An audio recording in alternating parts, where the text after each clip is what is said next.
Tu es Kenoff, Scrooge. On essaye de filmer avec vous présent dans la pièce, parce qu'on vous fait confiance, que ce sera pas le bazar. Non, on ne commence pas, s'il vous plaît. On en a pour un certain temps, je crois. Oh oui. On n'a pas toute la journée, ma grosse. Et monsieur Scrooge. Voilà. Voilà. Et voilà. Et voilà. Plus 10 000 vues, normalement.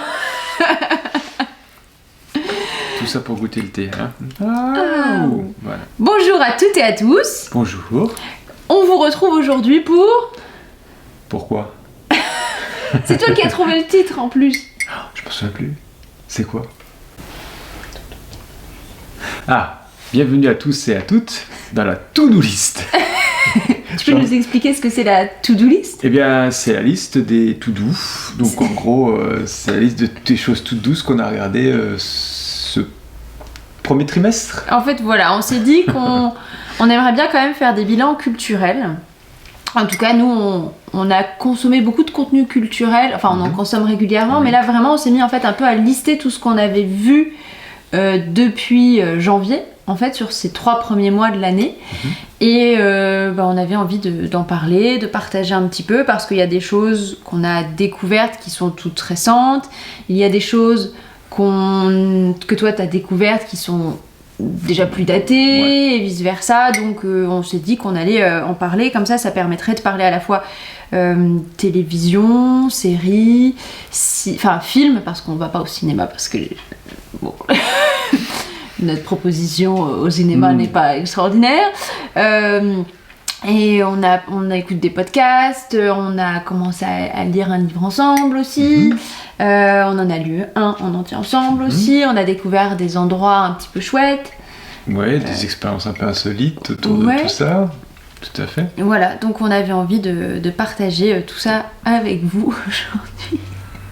Je sais pas si oui, on doit le voir. Si on me voit, on le voit. Hein. On est le premier samedi du printemps aujourd'hui, donc ça tombe bien pour pouvoir faire tout un bilan sur tout ce qu'on a, la to-do list de l'hiver. Voilà. Tu vas rester là tout le temps, toi? Bon, les 5 premières minutes. Oh, il grogne. On a le droit de te parler quand même. Hein. Oh, Sa Majesté. Mon carnet de journal. Donc j'ai noté des petites choses. Au début, j'avais commencé à noter tout ce qu'on regardait, écoutait, y compris comme vidéo YouTube, puis après finalement j'ai dit non. En tout cas, Scrooge. On s'est rendu compte que on n'avait pas beaucoup regardé de films durant ces 3 premiers mois, mais on a plutôt regardé des séries. Alors peut-être qu'on commence par les films qu'on a vus, ou comme c'est plus court. Pourquoi pas, ouais. Ensuite séries, ensuite on peut parler spectacle. Ouais, on n'a pas prévu, hein, comme d'hab, j'ai dit ouais, et si c'était aujourd'hui qu'on faisait cette vidéo, parce que ça fait peut-être 3 semaines que je te dis, il faudrait qu'on fasse cette vidéo. Donc voilà, et bien commençons par les films. On a regardé Peter et Wendy. Au mois de janvier. Au mois de janvier, ouais. Alors moi j'ai vu le début puis je me suis endormie. En fait c'est souvent ça les films, nous ça nous endort. Souvent on les regarde en 2 voire 3 fois les films. Et si c'est moi qui m'endors en premier, je te demande de me raconter la fin et je juge si j'ai à le regarder. En entier. Donc on a vu l'adaptation en live action de Peter Pan proposée par Disney, Peter et Wendy, avec Jude Law dans le rôle de James Hook. Moi ça m'a pas trop marqué, mis à part le fait que ce qui pouvait être intéressant, c'est qu'on imagine que James Hook, donc le capitaine Crochet, était un garçon perdu avant. Et le meilleur ami de Peter, en fait qu'il a décidé de grandir, mais comme j'ai pas vu tout le film, je sais pas comment ça a été trop exploité cette histoire là. Bon ben voilà. C'est tout pour cette vidéo to-do list. On espère que vous aimez toujours nos recommandations et avis. Alors après moi j'aime beaucoup tout ce qui quand même touche à Peter Pan. C'est quelque chose qui m'intéresse bien, et au mois de janvier j'ai eu une grosse réflexion de mon côté sur le pays de nulle part, le pays de l'enfance, le rapport à l'enfance, au fait de ne pas vouloir grandir, donc ça tombait bien dans cette réflexion là, mais ouais c'est les live action Disney, au bout d'un moment moi ça m'intéresse pas de regarder en film ce qui a été fait en dessin animé quoi. Même si là ça valait le coup parce qu'ils apportaient un peu d'autre chose, mais ouais, non. Lego Batman. Ah, Lego Batman. Pour le contexte, C'était mi-janvier, on était en intervention à 1 heure de route de chez nous. On avait dû changer de logement parce qu'on est arrivé dans un truc complètement insalubre, donc on a dû appeler un gîte de toute urgence. Il faisait super froid parce qu'il n'y avait pas de chauffage quand on est arrivé. Et en fait, on logeait sur place parce qu'on était dans une période où il y avait des alertes orange à la neige, donc ils annonçaient plusieurs centimètres de neige le matin. Et donc voilà, on pouvait pas faire l'heure de route, enfin en tout cas on pouvait pas risquer de faire l'heure de route avec des conditions de météo affreuses, donc on s'était dit, vaut mieux loger sur place. On a la tablette sur laquelle, on regarde les films pour s'endormir. En gros, si je résume l'utilité de la tablette. Et donc là, on s'est dit, on va se regarder un petit dessin animé pour s'endormir, et on va regarder Lego Batman. J'ai bien aimé. Ouais, toi t'as adoré Lego Batman. Tu nous racontes vite fait l'histoire de ce dont tu te souviens? En gros, donc c'est Lego Batman. Donc ça reprend l'histoire de Batman vite fait, sauf qu'il a un fils adoptif. Il est très très irresponsable en fait. Le Bruce Wayne, il veut pas de responsabilité. Il est très c'est hyper caricatural comparé au film Batman. C'est extrêmement drôle. Tous les personnages sont très très caricaturés, très stéréotypés. Ils sont tirés à leur maximum et c'est ça qui fonctionne quoi. Ouais, donc du coup c'est super drôle. Enfin, dans Alfred, donc du coup c'est la voix de Stéphane Bern, donc c'est très marrant. Je sais que ça m'avait bien fait marrer. Non. On a regardé après, attention, autre grand cinéma, Les Vacances de Mr Bean. Ah oui, oula, oui. Alors, moi je suis une fan absolue de la série Mr Bean et de Rowan Atkinson. J'espère que je prononce bien. C'est Rowan Atkinson, ouais, je crois. Ouais. Et j'adore cet acteur. Moi, c'était vraiment mon inspiration de travail quand je faisais du clown et du masque au conservatoire, c'est Mr Bean. Ça me fait mourir de rire. Et en décembre, tu m'avais montré tous les Johnny English. Ouais. Déjà, ça a commencé comme ça. On avait vu le tout premier film Mr Bean l'été dernier quand il va à Los Angeles, un truc comme ça. Peut-être, ouais. Et là, en tout cas, on a vu qu'il y avait les vacances de Mr Bean. On s'est dit, tiens, on va regarder les vacances de Mr Bean. Et le plot, c'est Mr Bean qui gagne à la loterie une caméra. Et qui gagne. Oui, qui gagne à la loterie. Qui inverse un 6 et un 9 pour pouvoir gagner et qui gagne une caméra. Et ensuite, qui a un voyage jusqu'à Cannes. Jusqu'à Cannes pendant le festival. Voilà, c'est ça. Et donc on suit la péripétie de Mr Bean, avec la SNCF qui arrive à Paris avec sa petite caméra. Donc, toi qui étais phobique des transports, c'était un stress tout le long. Ah, c'était horrible. Je déteste prendre le train, j'aime pas les transports en commun et tout, donc vraiment un film que sur la SNCF. Et tout ce qui peut arriver de mal quand on prend le train, donc oui, de l'Eurostar jusqu'à Cannes, vraiment ça m'a... Donc je sais pas ce qui était le plus drôle moi en tout cas dans ce film, c'était de voir Mr Bean dans toutes ses galères ou si c'était toi. Ah non. Retenez bien ce film de Mr Bean pour la suite parce que ça a son importance dans ce qu'on a fait cet hiver. Après, comme dessin animé sur Netflix, on a vu Léo. Léo ? Avec l'iguane. Ah oui. Alors là, moi ce film, je l'ai vu en 4 fois. Parce que chaque fois je m'endormais. Moi je l'ai vu en 2 fois. C'est l'histoire d'un iguane qui vit avec une tortue dans une classe aux États-Unis et ça vit 75 ans un iguane et il se rend compte qu'il a 74 ans donc il va mourir l'année prochaine et il a jamais rien fait d'autre que d'être dans son terrarium en fait. Et donc il décide de s'enfuir. Sauf que il y a un changement d'institutrice à ce moment-là parce qu'elle tombe enceinte. Et en fait cet institut-là dit aux enfants qu'il faut que les week-ends ils gardent Léo, l'iguane. Et donc en fait Léo va parler aux enfants et les enfants vont dire mais tu parles. Et Léo va leur dire non mais je ne parle qu'à toi, c'est un secret, il ne faut le dire à personne. Et oui descend. Il s'enfuit jamais. C'est un peu la morale de l'histoire et c'est par contre il aide beaucoup les enfants, il devient leur confident en fait, un peu presque leur marraine la bonne fée je trouve, quelque chose où il les aide à se découvrir parce que c'est des enfants qui ont 10 ans et qui passent l'année d'après au collège. C'est ça. Et donc ils sont dans le moment de bascule entre l'enfance et la préadolescence et ils se posent plein de questions sur eux, sur les changements physiques, sur l'adaptation dans le monde. Alors c'est intéressant, moi je l'ai trouvé un peu vulgaire à certains moments. Je trouve que les plusieurs niveaux de lecture sont pas trop bien faits. Je trouve que parfois vraiment c'est hyper cash niveau vulgaire ou niveau image subliminale et tout, vocabulaire. Enfin bref, il y a des choses qui moi je le conseille pas à des enfants de 10 ans par exemple. Moi je dirais à 12-13 ans ça passe, mais pour la... C'est très étrange la manière dont ils ont ciblé leur public, parce qu'on sent qu'il y a vraiment une volonté de... Bon, en gros, l'iguane, il donne de bons conseils aux enfants, et les enfants vont mieux, et voilà, ça va vers l'acceptation de soi, de faire confiance, de parler aux autres, en fait, peut-être qu'il y a des soucis de confiance en soi, enfin bref. Et donc oui, le plot c'est ça, c'est donc il va dans la famille des enfants, et une fois qu'il y est, il essaie de s'échapper, mais bon au final il finit toujours par aider l'enfant qui souffre, parce qu'en fait tous les enfants souffrent, ils ont tous plein de questions qu'ils n'osent pas poser, et du coup le fait que cet animal la parle, ça permet d'ouvrir la parole et d'exprimer leurs mots.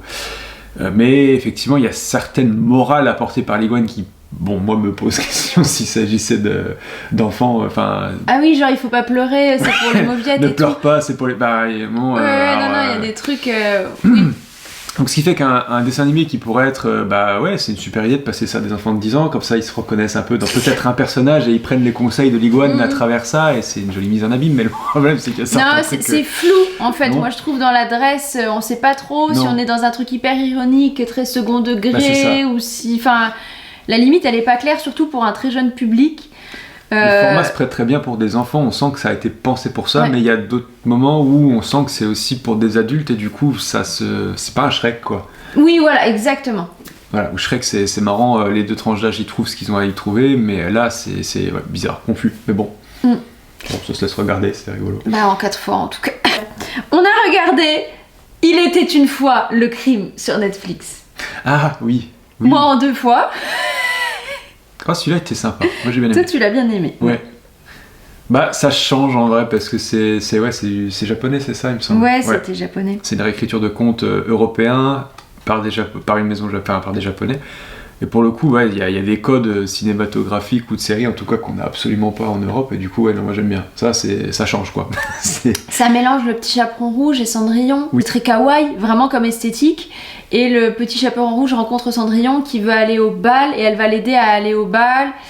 Et elle croise plusieurs fées marraines dans la forêt qui les aident pour avoir des chaussures et tout ça. Et en fait, il y a eu un meurtre, le meurtre du coiffeur de la cour. Et après, ça part vraiment en cacahuète. Elle tombe dessus en allant au bal, justement. Donc le carrosse de Cendrillon écrase le coiffeur. Sauf qu'en fait, le coiffeur était déjà mort. Donc au début, il cache le corps en pensant que c'est elle qui l'ont tué. Mais au final, il s'avère qu'il était déjà mort quand le carrosse lui a roulé dessus. Et donc après, c'est une enquête... dans un conte de fées, et puis pour le coup ça marche bien. C'est barré. Oui, c'est complètement barré. Je sais pas si vous êtes de cette génération, de notre génération, mais je sais que moi il y avait les très tard dans la nuit, les week-ends, les rediffusions avec les commentateurs français des jeux télévisés japonais. C'est une époque, je ne sais pas si ça existe encore, mais en tout cas vous voyez les jeux télévisés japonais et vous dites qu'est-ce que c'est que ce monde. Mais c'est super parce que, en tout cas, moi je trouve, parce que quand on regarde certains autres films dont on parlera c'est peut-être même le prochain, je crois, ou bref, où on sait exactement où ça va aller dès qu'on a passé le titre, quoi. Donc là au moins c'est surprenant jusqu'à la fin. C'est déroutant. C'est déroutant, c'est vraiment drôle, il y a beaucoup de second degré aussi, ça nous bouge nous en tant qu'Européens de ce qu'on a l'habitude, ce dont on a l'habitude, puis nous on regarde pas du tout ce qui est drama, ou enfin tout ce qui est culture asiatique au sens très très très très large. C'est pas ce qu'on regarde à la maison, on regarde pas d'animé non plus, donc on n'est pas... En tout cas nous, voilà, pour un public vraiment non connaisseur, qui regarde pas souvent de choses du cinéma asiatique, là nous ça nous a pris, ça nous a embarqué, et c'était sympa. L'esthétique elle est belle, elle est très kitschouille, vraiment c'est très très très très très très très kitsch, mais c'est assumé, ça fait vraiment ça fait pas quali, même leurs costumes, tout ça, enfin vraiment, mais ça fonctionne, c'est une certaine esthétique, ça a certains trucs, et bon ça passe, c'était vraiment divertissant et assez drôle pour le coup. Non, oui, La demoiselle au dragon. C'était donc le suivant. Là pour le coup on s'était dit bon allez c'est pareil, on va regarder un petit film pour s'endormir gentiment sur la tablette, et La demoiselle au dragon venait de sortir. Bon voilà, d'après le pitch on s'est dit bon pourquoi pas, c'est une réinvention féministe des contes de fées, c'est ce qu'ils disent, on n'a pas besoin de prince pour s'en sortir, Oh bah oui, nous on aime bien la fantasy, allons-y. Feu. Cette soirée était horrible. Bah, on s'est pas endormi devant. Non, c'est pas endormi devant, non. Le plot, c'est donc Millie Bobby Brown qui s'appelle Elodie et qui est une princesse du Nord, enfin voilà, d'une région en tout cas où c'est vraiment... C'est très aride, c'est très difficile. Elle est obligée elle-même d'aller couper du bois pour tous les paysans de son royaume. Déjà là, moi j'ai fait... Ouais, c'est un peu du forcing quand même. Et ensuite, elle a une invitation pour pouvoir se marier avec un prince d'un royaume voisin très prospère et tout. Donc, elle est contre au début. Et puis son père lui dit non mais quand même, on a vraiment besoin d'argent, s'il te plaît. Elle dit ok. Et tout le monde y va. Elle a pas sa mère, elle a sa sœur et leur belle-mère qui est là. Et la belle-mère, une fois arrivée là-bas, elle se dit oh, ça a l'air bizarre leur truc, ils ont pas l'air sains et tout, on nous cache des choses. La future belle-mère d'Elodie, donc la mère du prince, elle demande au père de venir faire une petite réunion avec lui. Tu comprends qu'ils vont lui annoncer un truc pas cool, et le père il dit rien, et le mariage a lieu, et tu vois une jeune fille dans une tour. Enfin bref, là tu commences à te dire ça craint. Ça craint. Et en fait, c'est un sacrifice, ça s'inspire des contes, quoi, même de la mythologie. C'est une jeune fille qui doit être sacrifiée pour que le dragon laisse en paix le royaume, quoi. Ouais. Il faut que le dragon ait 3 victimes tous les, je ne sais plus combien, toutes les générations, ouais, pour laisser en paix le royaume, parce qu'il a passé un pacte avec le roi, un des rois, il y a 100 ans, quelque chose comme ça. C'était horrible. Ouais, C'était de l'angoisse pendant 2 heures. Ça dure longtemps en plus. Oui, ça dure très longtemps. Ça dure très longtemps et c'était juste angoissant tout le temps, dans du surjeu et du surmaquillage. En plus, elle est quand même, elle est belle tout du long. Ah de plus en plus nue et de plus en plus belle. Que le film avance au fur et à mesure, donc sa tenue, parce qu'elle est vraiment en tenue de mariée, hein, donc, mais on a tout le processus aussi de l'habillement, donc voilà, où elle est effectivement... et elle finit de plus en plus dénudée au fur et à mesure du film, enfin c'est vraiment... Et c'était pas bon. Parce qu'on savait exactement où ça allait aller, en fait. C'était un peu de l'angoisse gratuite, parce que tu savais que... Tu sens très vite que ça va bien se finir. C'est pas un spoil, c'est vraiment, tu sens que c'est construit comme ça, vraiment, sur...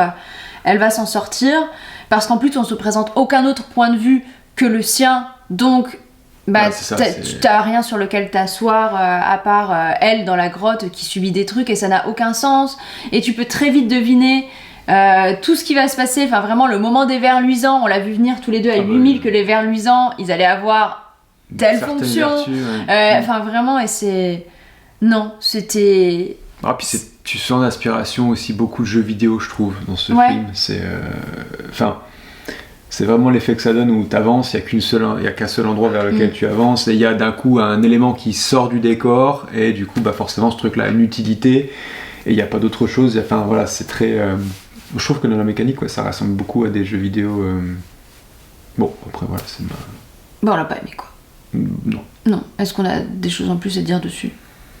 C'est un peu du féminisme washing aussi. Ah oui, complètement. Voilà, c'est pas féministe, c'est pas... Mais il y a des incohérences. Il y a des grosses incohérences. Il y a des incohérences dans tout ça. Je cherchais le terme, mais il y a des très grosses incohérences qui fait que l'histoire ne tient pas debout.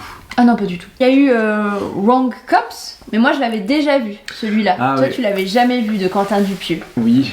Oui, t'es marrant. Moi, j'ai bien aimé. Moi, j'aime bien l'univers Quentin Dupieux, pas tout, mais il y a des choses quand même qui... Si tu veux passer un petit moment vraiment déjanté, enfin, c'est ça, c'est hors du monde, hors du temps, c'est un cinéaste belge, il me semble qu'il est belge, Quentin Dupieux, et qui propose toujours des films vraiment complètement décalés. C'est l'histoire d'une brigade de police à LA, mais qui est complètement tordue. Qui est véreuse. Vraiment véreuse jusqu'au bout. Ils ont tous des soucis, tous des voilà, vices, et ça part... En fait, ça part toujours plus loin dans le trash et dans l'inimaginaire. Vraiment, là, pour le coup, tu peux pas imaginer où va aller le scénario. Non. Et c'est ce qui est intéressant dans des films comme ça, c'est que pour une fois on ne sert pas un truc tout cuit et tu sais où ça va aller et tu sais ce que ça va donner. Là en fait tu ne peux vraiment pas savoir. Et après on a regardé, en parlant de police, la mélopée. Attends, parce que du coup tu l'as distrait.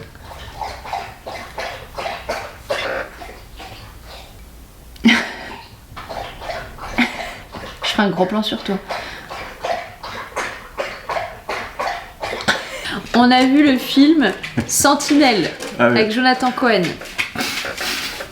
Vraiment, moi j'ai rien à en dire. Tu l'as même pas regardé, t'étais sur ton téléphone. Non, j'ai même pas regardé, j'ai fait autre chose pendant. J'ai regardé les 15 premières minutes et après j'ai fait ah ouais, non. J'aime bien, en fait pour le contexte, j'ai vraiment aimé La Flamme et j'ai adoré Le Flambeau. Ouais. C'est mon genre d'humour, ces trucs-là. J'avoue, j'ai un côté beauf en moi. Et j'aime beaucoup ça. Et là, Sentinelle, on avait vu tourner la chanson cet été. Oui. Et là, on s'est dit, ah bah tiens, le film est là, si on se le regardait quoi. Et bon, globalement, ouais, tout ce qu'il y a à en voir, c'est ce qui tourne sur Insta, ce petit clip de musique. Est-ce que tu regrettes ? Est-ce que tu regrettes ? Mais à part ça... Donc en gros, ça commence sur à peu près ça, les 15 premières minutes, on va dire, du film, qui sont... Bon, on se dit, ouais, si ça continue sur ce niveau-là... C'est un flic qui est à la fois star de la chanson, dans les îles... On se dit que c'est un peu un truc à la Francky Vincent où il a fait une chanson sur le Kiki il y a dans les années 80-90 et là il ressort un nouvel album et il est en train de tourner son clip et en même temps il est sur une affaire de drogue, il arrête un gars qui a tiré sur son coéquipier et finalement ce gars comme il est beau gosse il le prend pour jouer dans le clip et en fait vraiment les 15 premières minutes ça pourrait vraiment se contenter de ça et après ça part mais dans un truc qui marche pas, qui a aucun sens et en fait Jonathan Cohen il joue quand même toujours le même personnage et à force c'est long. C'est très long quoi, en plus il est long comme film, il dure plus de 90 minutes il me semble. Je crois ouais, il est long et globalement ouais son personnage c'est simplement un flic incompétent. Ouais, et ensuite c'est une brigade terroriste qui veut renverser la présidente, pas la présidente de l'île, mais la députée. Oui, c'est ça. C'est la députée en place. Donc pas beaucoup de belles découvertes niveau film quand même. Non. Mais on s'est rattrapé en série. Ouais. On a vraiment eu un début d'année très difficile sur plein de plans. Scrooge, ce qui nous a explosé. Tout à fait. Moralement, physiquement, tout. Enfin, ça a été dur. Et donc, on n'avait pas l'espace mental pour se mettre dans des films, forcément. Et d'ailleurs, vous l'avez vu, les films qu'on a regardés, c'était plutôt des films très légers parce qu'on voulait pas, on pouvait pas. En fait, on ne pouvait pas vraiment se lancer dans des films d'auteur de 2 heures qui font réfléchir, qui sont tristes, même si on adore faire ça, on adore regarder ces genres-là. Mais là, c'était pas possible pour notre santé mentale, en fait, très clairement. Donc, on a commencé à regarder des séries. Et ce qu'on avait fait jusque-là, depuis qu'on est ensemble, c'est plutôt avoir une série très très longue, style sitcom, et qu'on regarde un épisode ou 2 épisodes le soir. On avait fait ça, on avait regardé New Girl la première année. L'année dernière, on avait fait The Office. Et là, on avait commencé Crazy Ex-Girlfriend, qui est une super série, une série comédie musicale. Ça part d'une femme qui est avocate à New York, qui a fait Harvard, qui s'appelle Rebecca. Et en fait, elle est très malheureuse, elle est en dépression et elle recroise son amour d'ado, du camp d'ado quand elle était... Enfin, du camp d'été quand elle était ado. Et elle décide de tout quitter pour aller vivre dans une ville à 2 heures de Los Angeles, mais avec les bouchons, c'est 4 heures. Ouais, c'est ça. Et elle quitte tout pour essayer d'être avec lui. Et c'est complètement barré comme série. Et les chansons sont super, c'est une série vraiment très très drôle. Mais on n'a pas regardé toute la première saison parce qu'en fait, à un moment, il y a plusieurs love interest dans cette série et elle termine avec, pour le moment, un certain love interest et on a fait oh non oh non donc pour l'instant on a mis pause à cette série mais c'est une série qu'on a vraiment bien aimé quand même à chaque fois qui est à nouveau ça va toujours plus loin dans le déjanté et tu peux pas trop t'attendre à ce qui va se passer quoi. C'est un personnage qui est dans la neuroatypie quand même, on sait pas trop ce qu'elle a. Elle a un trouble en tout cas, Becca très clairement. Et donc c'est très drôle et ça aborde quand même plein de sujets de société l'air de rien là-dessus, que ce soit la religion parce que c'est un personnage qui est juif, de confession juive.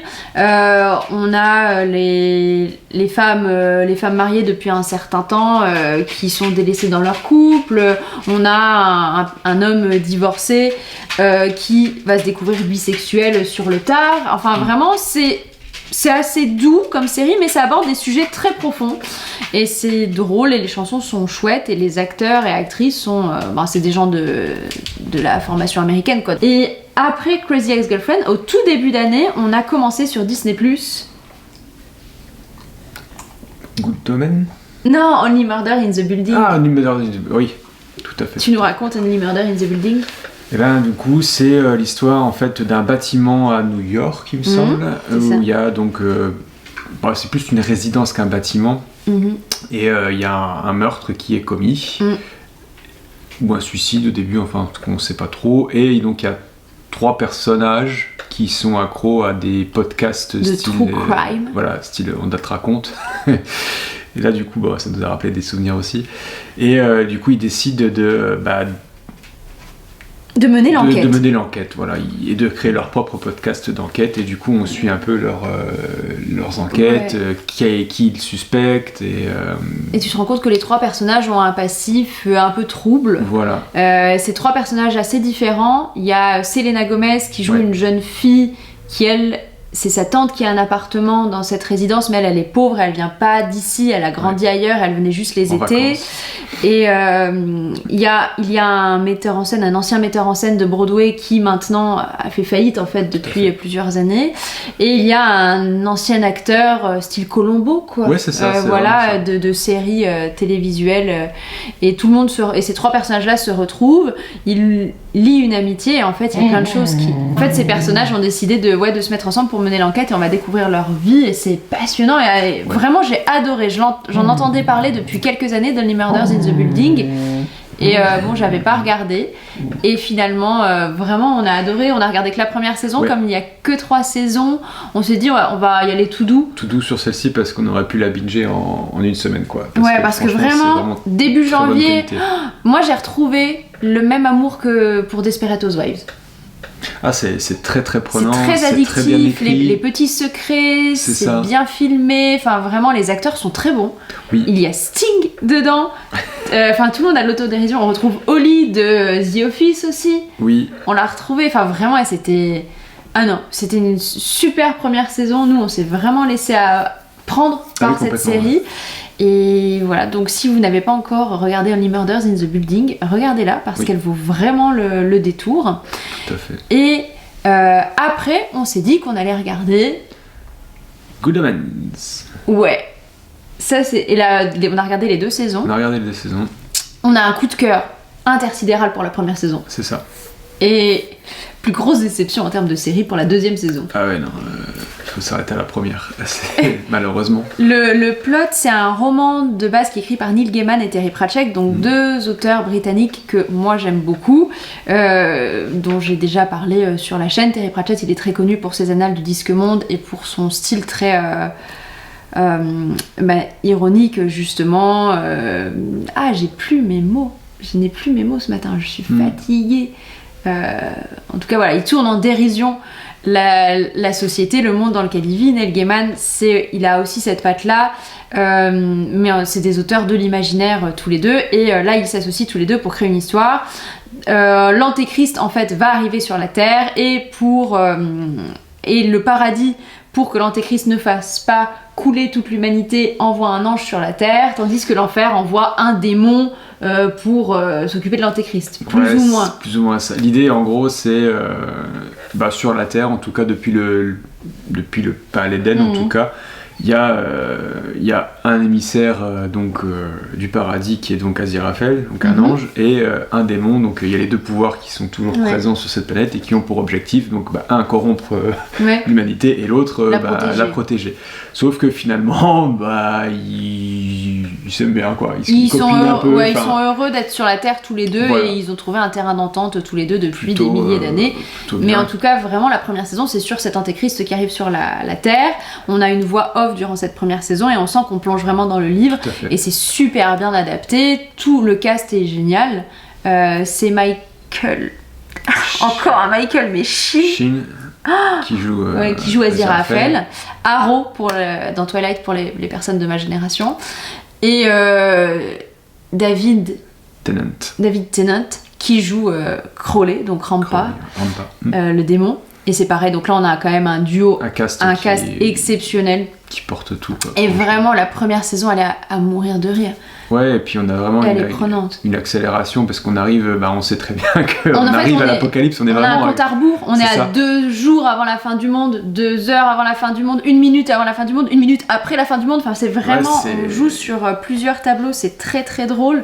Il y a Tupi juste là, excusez-moi, le chien de l'enfer, justement. Et puis c'est tout un tas de péripéties. Ouais, et puis en fait, il y a un souci à la base, à la naissance, avec les enfants qui sont échangés, donc les deux, depuis toujours, ils s'occupent d'un enfant pensant que c'est lui l'antéchrist, et ils se rendent compte 2 jours avant, c'est pas le bon enfant, donc il faut retrouver cet enfant qui est l'antéchrist, et donc c'est vraiment très très drôle. Il y a les émissaires du paradis et de l'enfer qu'on voit, et tout le monde est très caricatural, mais ça marche très très bien. Et puis c'est un peu une critique aussi de la société, dans le sens où il y a tout en haut les grands chefs qui délèguent et qui au final arrivent sur les 2 sous-fifres qui sont sur Terre, qui n'ont aucun intérêt que l'apocalypse arrive, parce qu'ils perdraient tous les 2 leur place sur la Terre. Oui. Donc ils font tout pour éviter que ça arrive, et malgré eux, c'est l'incompétence de on ne sait pas qui, parce que la communication se fait mal, et donc du coup ils perdent l'enfant qui devait être élevé par le diable, enfin par le démon en tout cas, pour devenir maléfique, ou par l'ange pour devenir ne pas devenir maléfique,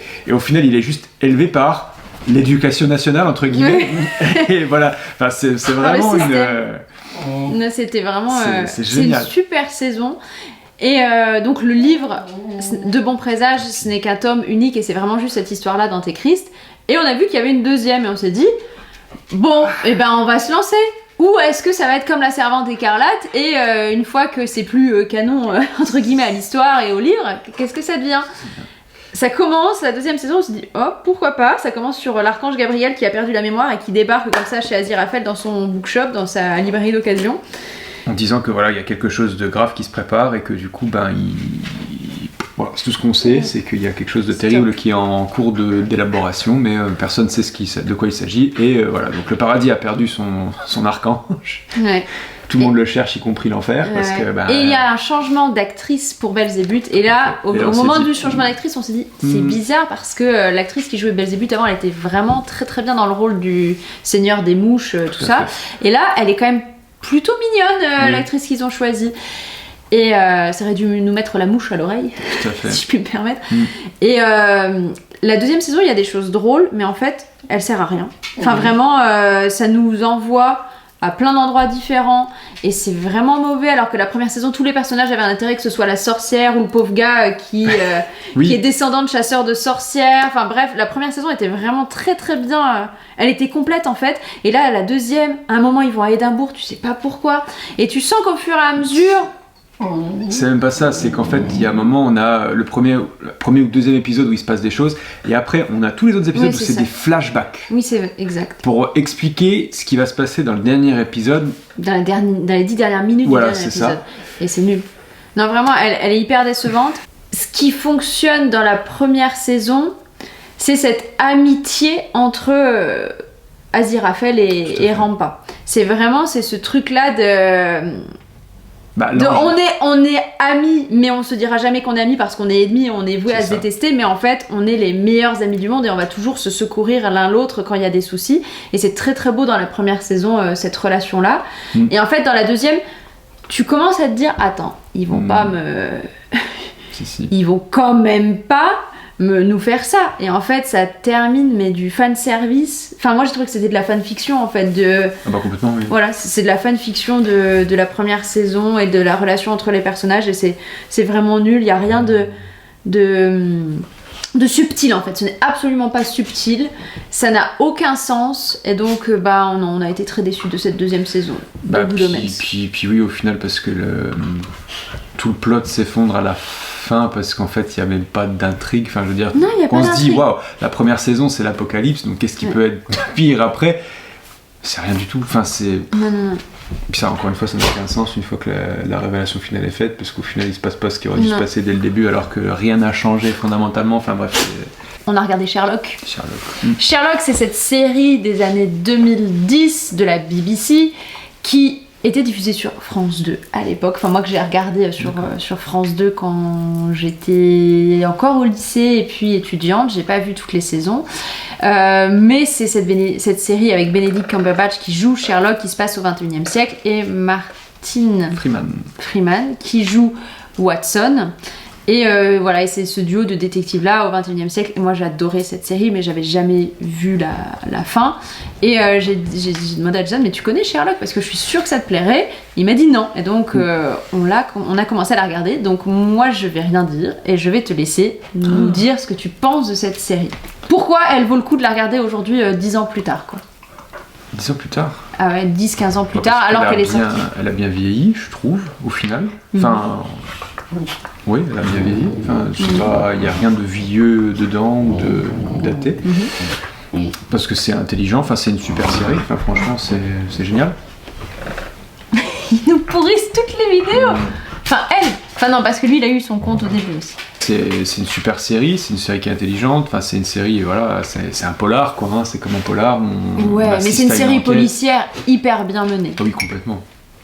Vraiment. Moi, je suis pas série policière, mais Sherlock, je la regarde, elle est hyper intelligente. Ça se base vraiment sur les romans de Conan Doyle. Et ça le détourne assez bien pour que ça s'intègre bien à une intrigue du 21e siècle. Ils arrivent vraiment bien à ficeler pour que ça donne une unité dans la série, alors que les Sherlock peuvent se lire quand même assez indépendamment dans les livres. Et donc là, ça donne vraiment une unité. Les 2 premières saisons sont centrées sur Moriarty. Alors les 2 premières saisons, c'est 6 épisodes. Hein. C'est pas les séries... non, mais du coup, les épisodes, ils durent un certain temps. Ils durent presque 2 heures, 1h45 voilà. En général. Et il y a Andrew Scott qui est Moriarty. Et... Oui, en plus... Incroyable. Voilà. Mais en plus, voilà, le fait que c'est des épisodes, y a pas, ils sont indépendants, mais il y a une suite. Enfin, c'est pas, on se retrouve pas sur le format américain de, il se passe quelque chose au début, il se passe rien pendant 35 minutes, et il se passe quelque chose à la fin, et il faut regarder la suite. Enfin, c'est pas du tout. Enfin, là, c'est vraiment des épisodes, ils se suffisent à eux-mêmes, et c'est. Ah, je vous déteste. Et bah c'est bien, on aura un bêtisier. Ah bah, comme d'hab, j'ai envie de te dire. Et après, on a été à un endroit. Durant ce mois durant ces mois d'hiver, comme ça allait pas du tout début février, j'ai ma sœur, ouais ça y est, le soleil revient, encore des lumières de naze, j'ai ma sœur qui m'appelle et qui me dit écoute, venez, on va tous les 4, donc son amoureux, elle et nous, à Disneyland, dans le Disneyland Hotel à la fin du mois. Et donc, on s'est retrouvés à être dans le Disneyland Hotel, donc c'est le grand hôtel rose à l'entrée du parc. Il y a un vlog que j'ai filmé qui sortira très prochainement autour de cette expérience. Mais on a été 2 jours à Disneyland au tout début des vacances et c'était magique, quoi. Ouais. Ça nous a fait beaucoup de bien. On en dira plus, je pense que si tu veux participer un petit peu à la voix off du vlog, ça pourra peut-être être intéressant. Mais voilà, donc on a fait ça aussi durant tout cet hiver, mais je vous en dis pas plus ici, comme ça on pourra vous en reparler. Tout à fait. Abonnez-vous. Abonnez-vous pour la suite de nos aventures incroyables. Bon, on espère que cette vidéo to-do list aura pu vous intéresser, ou en tout cas aura pu vous faire passer le temps pendant que vous faisiez votre repassage ou votre vaisselle. Voilà, désolé pour les chiens, désolé pour la lumière, désolé pour nos avis en carton. Ça faisait longtemps qu'on n'avait pas filmé. Voilà. Qu'a-t-on à leur dire? Bon printemps à vous. Bon printemps. Voilà, profitez bien. Voilà. Si vous avez des choses à nous recommander niveau culturel, on prend. Parce qu'on aime bien, on est quand même très curieux et donc Puis on galère un petit peu à choisir un truc à regarder sur Netflix. Ouais, voilà. On passe des heures à scroller, ce qui fait que du coup après on n'a plus que le temps pour les petits épisodes. Oui, comme tout le monde. Comme tout le monde, je sais. Eh bien, à très bientôt pour une prochaine vidéo. Avec les chiens, again. De toute manière, on pourra pas faire ça. Non, on pourra pas faire ça. La preuve. Là. Je sais pas si on le voit, mais il est bien présent. Ouais, je sais pas comment on va pouvoir arrêter ça. Faut attendre que ça s'éteigne tout seul. Et puis ça se trouve, je pense que le trépied est en train de bouger un petit peu parce qu'elle est en train de ronger le pied. Discrètement. Merci en tout cas. Au revoir. Au revoir.